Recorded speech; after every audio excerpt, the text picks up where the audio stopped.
Shema Israel, Adonai Eloheinu, Adonai Echad. Those beautiful words that we speak, many of us, on a daily basis, about twice a day, sometimes even three. So we'll get to that in just a few moments. Shalom and welcome to this week's Living Torah.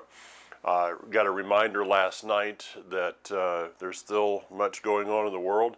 As my phone started going off, there was rocket attacks in the western area of the Galilee. So continued prayers. Israel, it seems that as you know, the world just kind of continues on, and maybe people get used to the events and turn a deaf ear. Remember that this is all leading to one place, and that is the kingdom. That is Israel, a literal kingdom, and a literal time. May it be soon and in our day. Also, I saw a report last night, Ben & Jerry's. Okay, Ben & Jerry's decided that they can no longer serve ice cream in the Judea-Samaria area. And I'm not a real fan of overpriced ice cream to begin with. So I'll just kind of, I haven't eaten a lot of Ben & Jerry's for quite some time because I just don't feel like spending that kind of money for a little tiny thing of ice cream. But if they're going to make a stand against Israel like this, well, I'll just continue my stand and add this to the reasons why I don't eat their overpriced ice cream. I don't go looking for the companies that are involved in the BDS movement. I think that to try to find each one of them is going to be, it's going to take some, I'm sure there's a website out there. But I don't go looking specifically, but when those companies are revealed to me, when I see them, they're blatant against Israel, such as Hobby Lobby and their support of what's called, I think it's Christ at the Checkpoint, or Christ at the Checkpoints, which should actually be called Antichrist at the Checkpoints. When I see something like that, then I sever that relationship with those companies, whatever relationship I may or may not have had. So just be aware of what is going on. I don't think that it should be something that should rule our lives, but we should be considering that if a company does something that's so blatant that it actually ends up on the Jerusalem Post, Israel National News, places like that, well, that's time to take a stand. All right, we get into, let's go to something important. We're going to be in Devarim, and this will be chapter 3, verse 23, through chapter 7, verse 11, and yes, the Shema is right in there in the center of this, and it is the Torah portion chapter of the beginning of it is I pleaded. Moshe, I've spent literally hours and hours just kind of considering this man, who he is, what he has done, the leadership role that he has had over Israel, and now for him to be standing there, not being able to enter into is beyond comprehension. But it says that he pleaded in. And he says, Yud-Heh-Vav-Heh Elohim, you have begun to reveal your greatness to your servant. I think this is kind of an interesting wording here. Is kind of like, well, I all that I've seen over these 40 years, I know this is just the beginning. I really don't want to miss out on what you're going to do in the future. But there's a point. There's a reason for this. In the word I pleaded, it is the same word that is found in Numbers chapter 6, verse 25, of the Aaronic blessing that he would turn his face toward. And so just look at Numbers chapter 6, verse 25. It's the same wording, be gracious unto me. So Moshe is saying, I'm asking you to be gracious, to go beyond what I've done, go beyond the things that I have been guilty of, but may your grace override. And it goes on and says, but, and I think here's the key to this, is in verse 26. It says, but Yudhe was angry with me on account of you. The wording here is better translated, Yudhe was angry with me for your sake or for your benefit. Now, why is the anger of the Almighty that is going to keep Moshe out of the land of Canaan, out of those promises? Why is this for the benefit of the people? Let me take a run at this.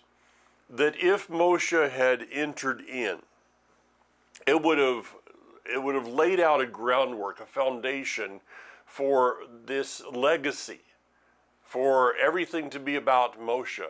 In fact, it would have actually been about the written word only. So that if we just do what Moshe said, and we are obedient to the written words of the Torah that he gave, the Torah of Moshe, then all is going to go well, and we're going to enter in, and we're going to stay in the land. But Moshe failing to bring the people in, and then, and please get this terminology I'm going to use, out of Moshe was brought forth the man Joshua, Yehoshua, Yeshua. So out of the Torah is brought forth this man who then brings them into the promised land based upon the Torah, yes, but being brought out of the Torah. To me, it's a prophetic picture of, verse I quote probably more than, you should know it by now, Psalm 40 verse 7. Behold, I am coming, in the scroll of the book is written of me, that the Torah is about leading us into relationship with the one who comes forth out of the Torah. And it is the balance of the written Torah, which reveals to us the living Torah, who brings us back to obedience with the written Torah, that will lead us and keep us in his promises. Now, he goes, and I want to spend quite a bit of time here on the Shema, so I'm going to be going through a number of verses here. But in chapter 4, and we're going to go to chapter 4, verse 4, but you who stuck with Yudhe your Elohim, are still alive today, every one of you. So there's not a single person that was above age 20. Remember the judgment that was placed. That those who were 20 and above, they were walking in the responsibility, and I'm going to say that this is 20 in Hebraic thought, in Hebraic understanding of numbers, of birth dates and things like that. So in Gregorian, it would be a person above 19, okay? The age of responsibility that goes back to what has been taught in Judaism many years back, that 19, 20 is the age of responsibility. So when the 12 tourists, the 12 spies, come back from Canaan, they had a choice. The people had a choice of who to side with. And it was only Joshua and Caleb, the 2 out of the 12. Consider that those who were over age 19, 20 in that day, there was not a single one of them who broke ranks with the 10 spies who came back from the land of Israel. Not a single one. It seems to me that someone, somewhere, would have had the backbone to stand up and say, "Excuse me, guys, I'm breaking ranks with, I don't care how many thousands of people are here, I'm going to stand with the promises." and I'm going to stand over here with Joshua and Caleb. But when an option is given, the complete congregation of those who are at the age of responsibility stood over here with the 10, and it's Moshe. Consider Moshe, Aaron, Miriam, Joshua, and Caleb. It's like 5 of them stand there almost by themselves, And so all of these people, I guess we could even consider for a moment, were Miriam and Aaron. I mean, they died in the wilderness. Were they kind of trending in that manner of going toward the masses also? And this is why they would also die in the wilderness?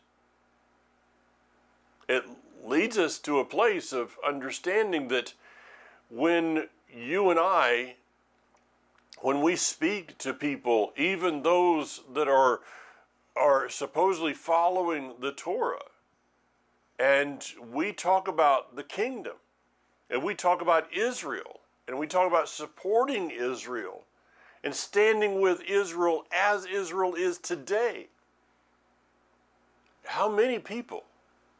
I mean, give me some thoughts in your own life. Email me and tell me, are you ostracized even from your community when you talk about Israel?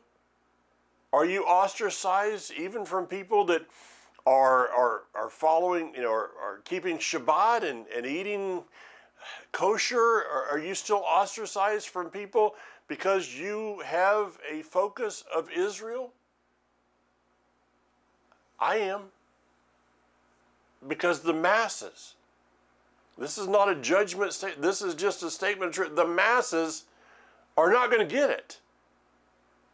But if we got to stand alone, let's stand alone. Let's stand alone for the promise of entering into the land.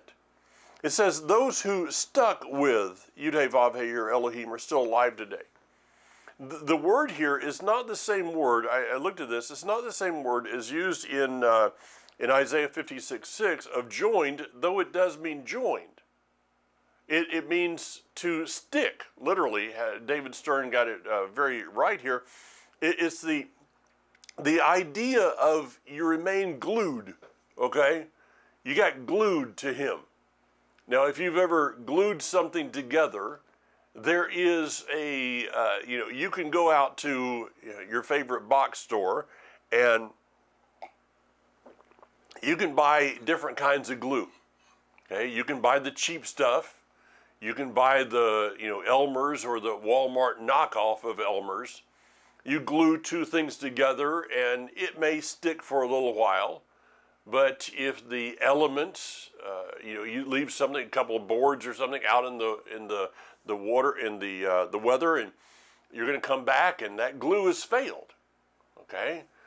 Or you can get the super glue, which I don't know, that super glue's never worked for me very well to begin with. It works a whole lot better on the commercials than it does in real life. But then you've got this stuff called, the one I use most of the time, it's called Gorilla Glue.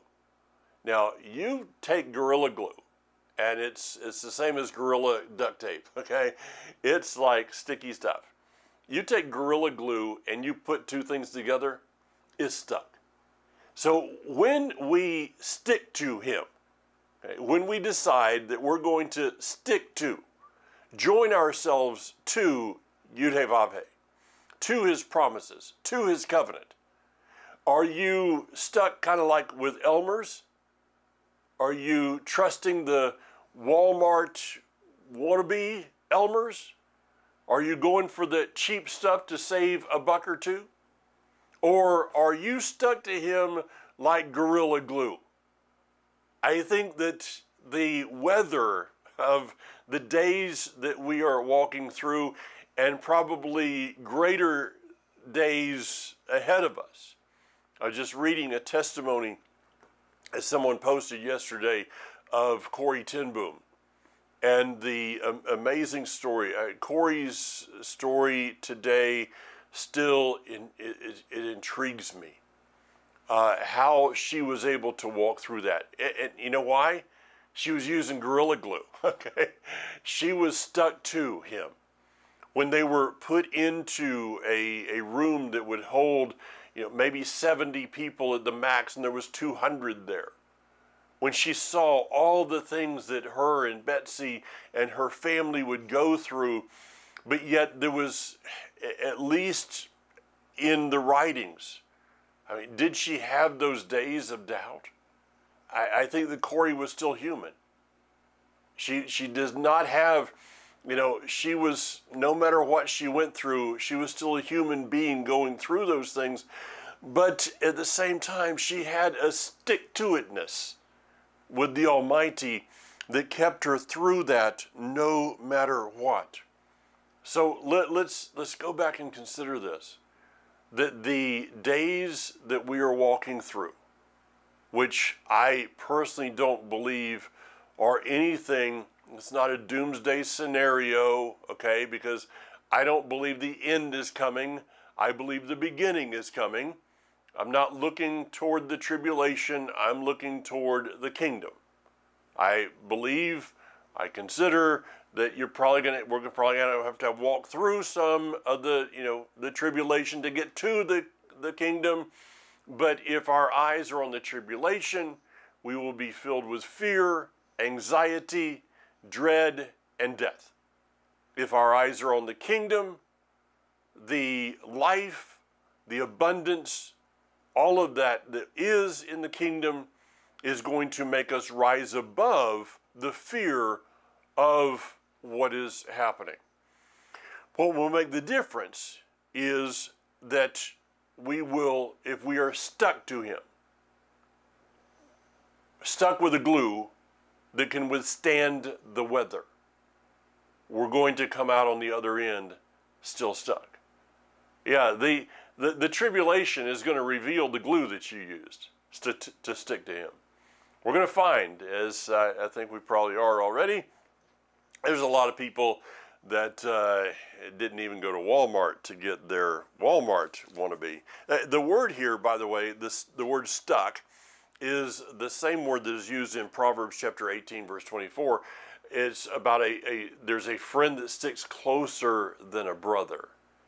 I'm an only child, so I really didn't have that experience of siblings, but I did have relatives that were very similar to me, or very similar to a sibling, one cousin in specifically. So getting the total understanding, I have to look to others who had a brother in their life that was a true brother. But yet there's this verse about there's someone who sticks even closer than that, and it is Messiah himself. So the way that we are sticking to the Almighty is the same way that Messiah teaches that he will stick to us. It's not a one-sided. It's not that, you don't just it's not the glue's just put on one board and then the other board is stuck to it. You put the glue on both sides. And when you put the glue on each side, you spread that glue. What it does is it gets to, let's take, the instance of like two 2x4s you're trying to put together. If you put the glue on one of those 2x4s and just stick the other one to it, it may stick, but it will not stick as well as if you put glue on one side, glue on the other side, and then put the two together, because the glue got down into the pores of the wood and is going to make a greater bond. So there is a glue between us, and those of us that stick to him will remain, it says that they remained alive. There was not a single person, to go back where I started at, there was not a single person that at the time of the spies, the tourists going into Israel, that was under 20 years old, that was not there. This is what it's saying, that you are all you are still alive today. I don't believe there was a single person that was below the age of 20 that was not standing there in front of Moshe in that day.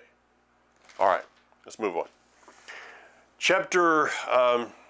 Let's go to, let's see. Before we get down to there, verse 27, I want to read a few verses here because I think it speaks to us so much in our day. Chapter 4, verse 27, it says, Yudhe-Vavhe will scatter you among the nations, among the peoples, and among the nations to which Yudhe-Vavhe will lead you away. And you will be left few in number. There you will serve Elohims, which are not the product of human hands, made of wood and stone, which can't see, hear, eat, or smell. However, from there you will seek Yudhe-Vavhe your Elohim, and you will find him, if you search for him with all your heart and being. In your distress, when all these things have come upon you in the Akarit Hayamim, the last days, you will return to Yudhe-Vavhe your Elohim, and Shema, listen to what he says. For Yudhe-Vavhe your Elohim is a merciful Elohim. He will not fail you, destroy you, or forget the covenant with your ancestors which he swore to them. Where are we today? Where are we in the timeline, to use an old term from a few years ago? Where are we in the timeline of all things? I just read it to you. These words, my opinion, these words are where we are living today. Is that he prophesied it. And imagine this when Moshe is standing in front of the people. The kind of a shock of, here they are standing there looking into the promised land.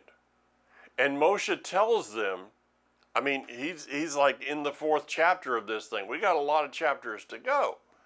He tells them, you're going to fail. You're going to fail.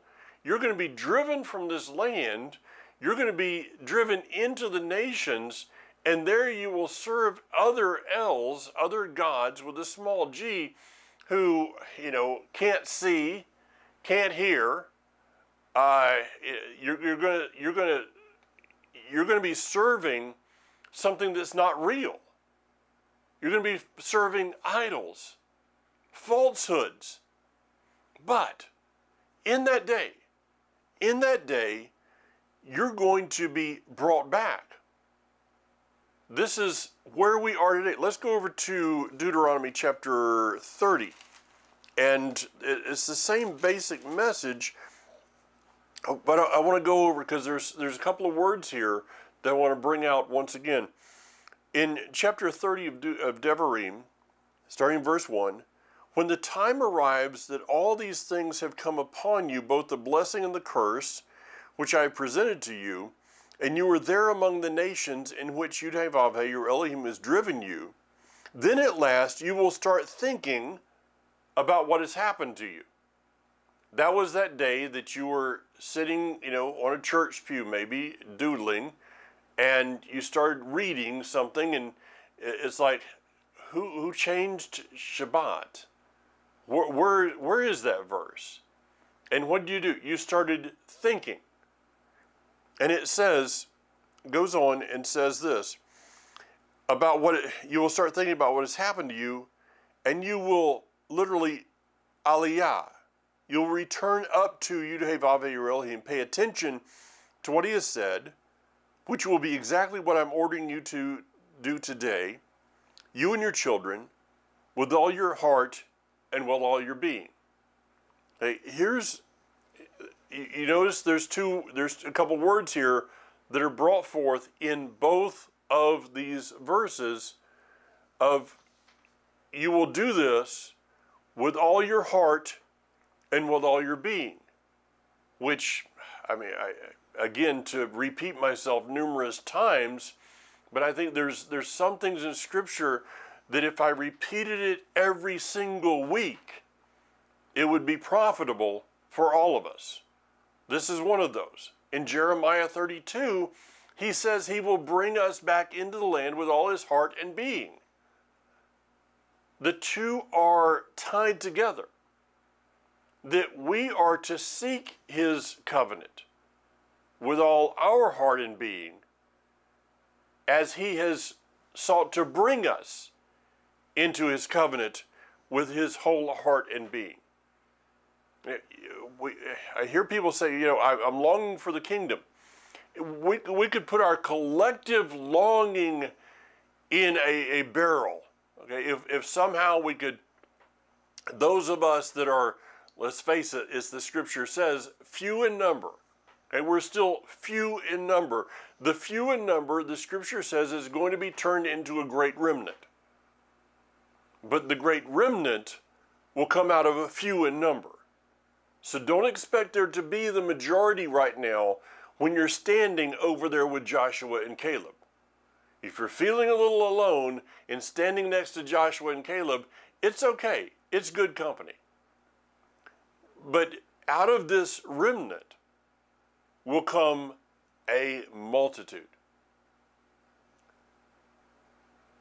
If we could take today the collective longing of both sides of the family, of Judah, of Ephraim, of the foreigner that has joined themselves, as Isaiah 56:6 says, if we could take the collective longing and put it into a container, it would be in comparison to the longing that he has for us to be in his kingdom.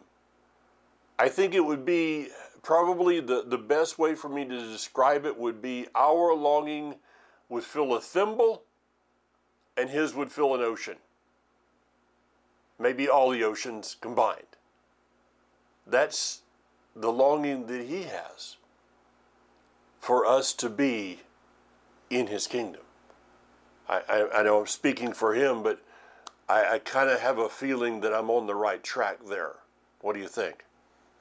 So we see this word again in, that you will listen. You will Shema. Listen to what he says. Now, the word, of course, most would understand this, that the word Shema is not just about, recognizing the audible vibrations that are going through the air. But the word Shema is about listening intently with the attitude of doing, acting upon that which we hear. It is about our being active in the words. So we could look at it this way, that the word of Elohim, the devar of Elohim, is not to be seen as a noun, but it's to be seen as a verb. It's to be seen as something that when we look at the word Shabbat. Now, I think I understand English enough, maybe very little, but enough, to know that for most people, the word Shabbat is a noun, because it gives to us a time period. It is a day. The seventh day, he created the seventh day, and it's the only day that he named. It is Shabbat. So Shabbat can be considered a noun if we look at it in terms of and I'm kind of crazy with this, believe it to be a 24-hour period, of course, okay? Not just like, 3 hours in the afternoon on Saturday. It's a 24-hour period in which, yes, it is defined. But if all we have in our life regarding Shabbat, it is a noun, then we're going to miss out on the essence that is Shabbat. For Shabbat is not something that you do. It is something that you enter into. It's a time. in space, a place that he is designed to meet with us. And so Shabbat is something that we enter into, we do. And this is the essence of the word Shema. We'll get to the actual Shema in just a few moments, but before we get there, he's going to take us back through the 10 words. Okay, we can go back to, Exodus chapter 20, and we can read the 10 quote-unquote commandments. It's the 10 words, literally, is the 10 davar, the 10 davarim. Okay, the concept of a door that leads into the house of the head of the house. This is the word davar. So these are the words which are the doorway into the head of the house, where we meet with the head of the house. Without these words, there is no doorway. We can also look at these words as a foundation to the rest of the words. To give a little commercial here, not for me, but Eddie Chumney at Revive did a great great message on the testimony of Yeshua. It is, you have to, at this point in time, in order to have some funding of Hebrew Roots Network, the DVD series is available. So you can go on there. It'll probably be available later on their website. I'm not really sure. I haven't talked to anybody that's in charge of that. But if you can get a hold of the message that Eddie did on the testimony of Yeshua, and this is out of the book of Revelation, of course. But the Torah is the testimony of Yeshua. There's no way around it. You can't have a testimony of Yeshua outside of the Torah, or you're going to come up with a testimony of a pseudo-Messiah at best, which is what Shaul was speaking of. So he goes through and he gives us, once again, the foundation. The foundation of the Torah is in these 10 words. There was a fascinating message. I think that Holissa Allwine did this on the camels. And I may have confused that with another one because there was so many different teachings. But when Avram, when the camels were sent, he sent how many camels? He sent 10 camels. There is a rabbinic source, I don't know if this is true or not, but there's a rabbinic source that Abraham actually owned 613 camels. And so what do? He sent a representation. Now whether that's true or not, I don't know, wasn't there, but it's one of those that kind of brings into our thought process the reason of the 10 words.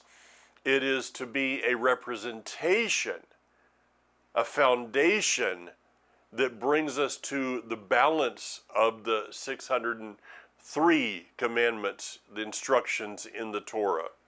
So I hope that gives you a little bit of a word picture here, and maybe something that you can share with someone else at some time. So look at these. I don't have time today to go into them all because I want to go to the Shema. And of course, in Shema Israel, Yahweh Eloheinu, Yahweh Echad. These words are a foundation of who He is, that He is one. And we are to listen Israel. Now, the Shema is not a prayer. It is a declaration. It is something that we are declaring from the earthly realm that is coming into agreement with the heavenly realm. Many of you know that I did this goes all the way back to Alan and Roberta Stanfield. Roberta, of blessed memory, in Lucerne Valley, California. Alan taught me about the reciting of the Shema every day at 9 a.m., 3 p.m. From there, I began it, and a couple of years ago, we actually started the Facebook group of Shema Israel. I think there's over 2,300 people that have signed up for that group. Now, do I believe that every single person that signed up for that group is following through with their commitment? No, I didn't just fall off the turnip truck last night. But let's say that maybe half are.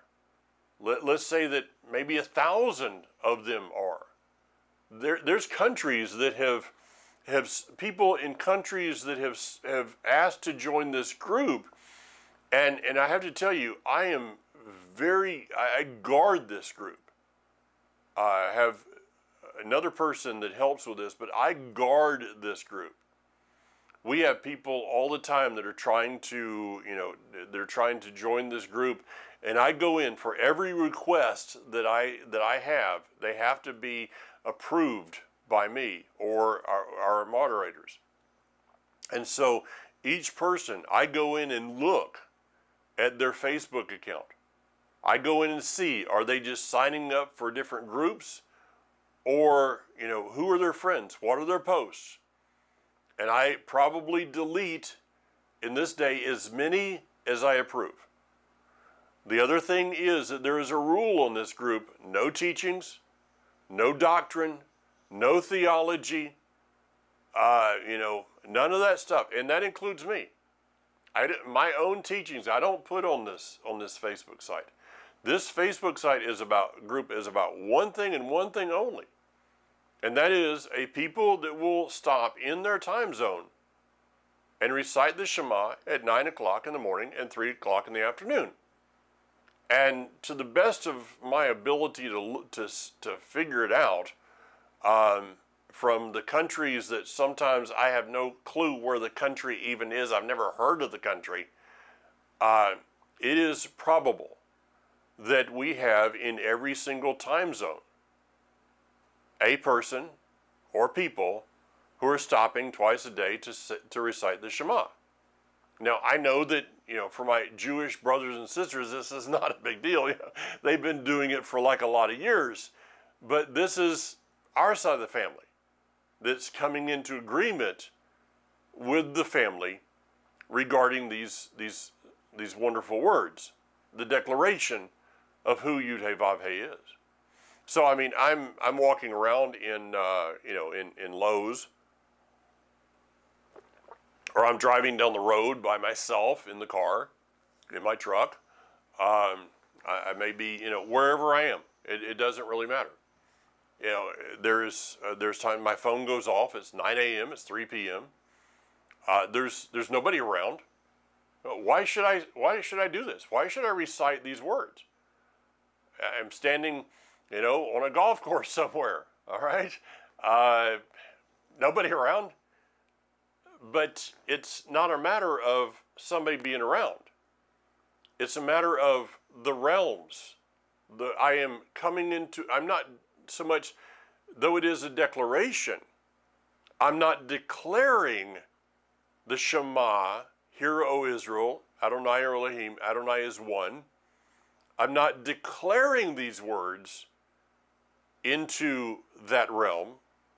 I'm declaring those words into the earthly realm, which is coming into agreement now with the heavenly realm.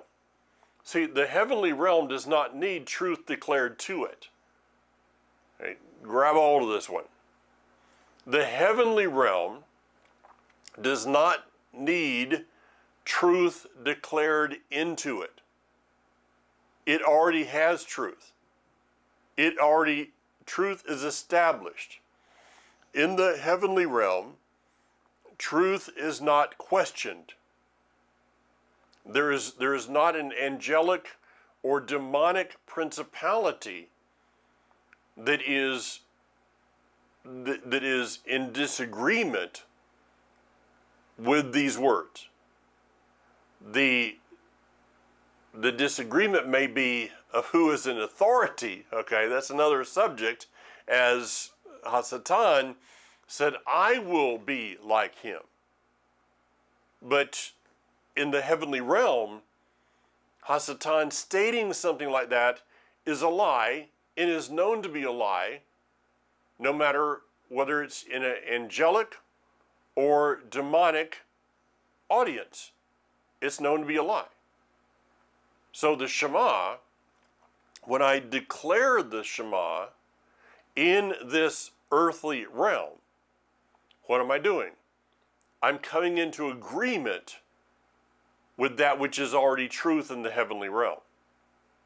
So I'm bringing the heavenly realm and the earthly realm into agreement as one, as he is one. You may say, well, that's a lot to take on for just, saying a few words. No, I don't believe so. I believe that it is essential for us to be declaring these words into and coming into agreement. I want the walls of my house. I want the property that I live on. I want my dog to be to hear these words. I mean, yeah, the dog. I want that. That's how I think. Okay, a little insight that you might not need to know, but I want the very trees around me to understand. If they have an understanding, and don't get me into that's not a New Age thought. Okay, but they are groaning in anticipation of the Shema being a reality upon this earth. So what am I doing? I'm declaring something the creation is yearning for. Hope that somehow made a little bit of sense. Maybe it's something that you're going to have to go back over a little and kind of consider and go, I still don't know if I totally understand what he said. I may not either. It's okay. So here it is. Shema Israel, Yahweh Eloheinu, Yahweh Echad. Hear, O Israel, Adonai is one. Now we would add the words, I know this is not in the Torah, Baruch Shem Kavod Malkoto Leolam Vayed. Hear, O Israel, the Lord our God, the Lord is one. May his kingdom be established both now and forevermore. And that's kind of a loose translation there. But it is, I don't see a problem. I know there are people that do, but I don't see a problem in adding to those words. I most every time will add to my Shema reciting Shalom Yerushalayim. Many times, may your kingdom come soon in my day. There are times that I will put in there, it is time for you to arise, O Yah. Arise and let your enemies be scattered. This is, in our busyness of the day, this is 2 times a day, that it takes 15 to 30 seconds. If you add a lot to it, okay, it takes just very little bit of time.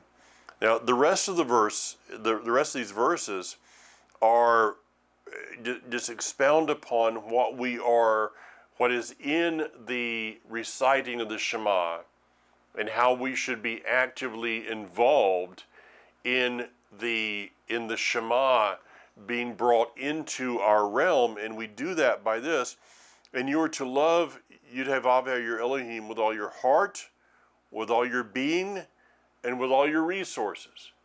You notice those words, heart and being again, and also it adds the word resources.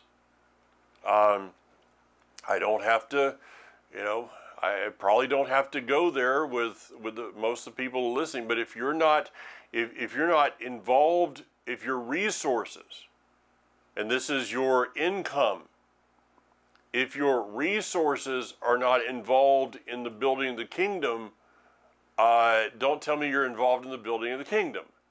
It's put your money where your mouth is. All right.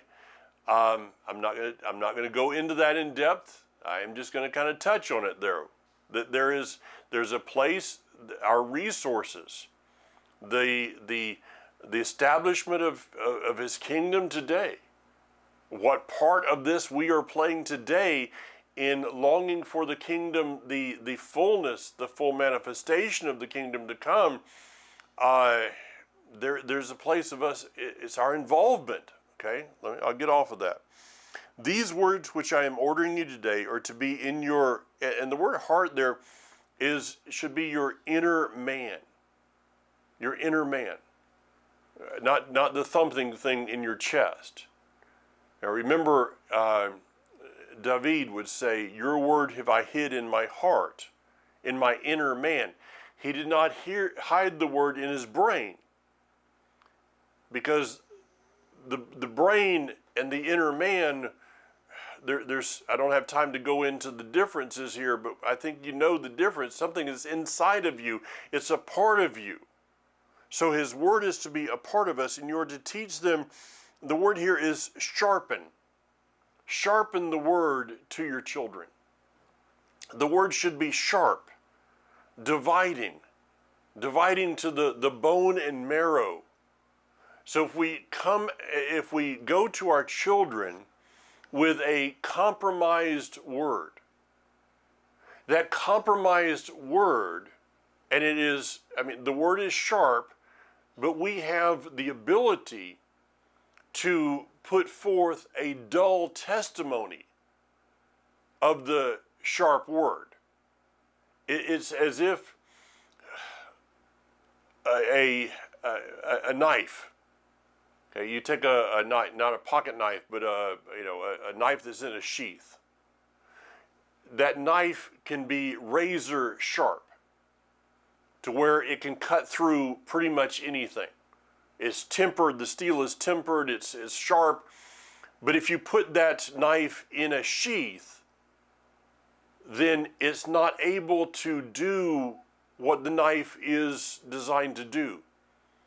It may be able to stick and hurt and do a few other things, but it can't get down into the dividing of bone and marrow.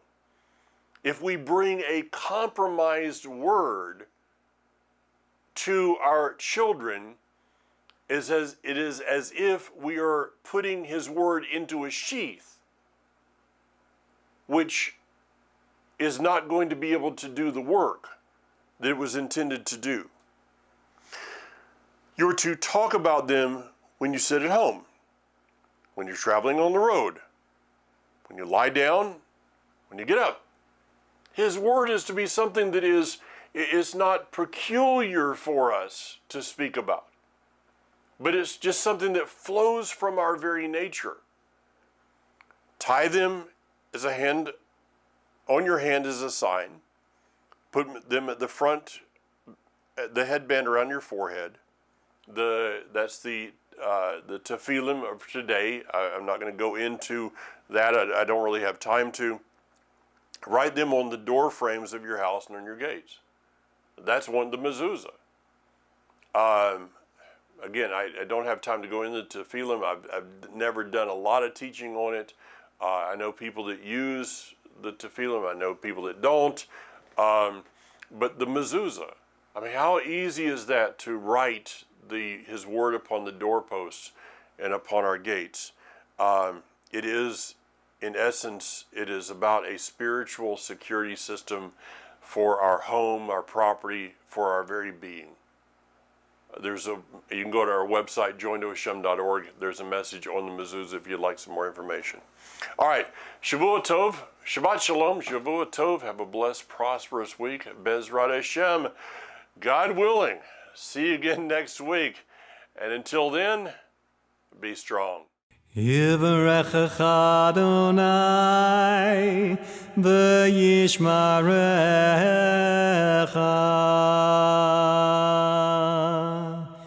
Ya'er Adonai panav elecha v'yichunecha.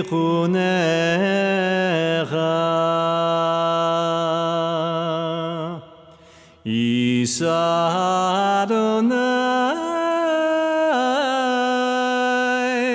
panav elecha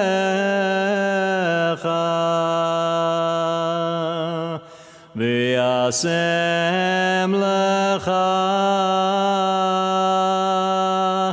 shalom.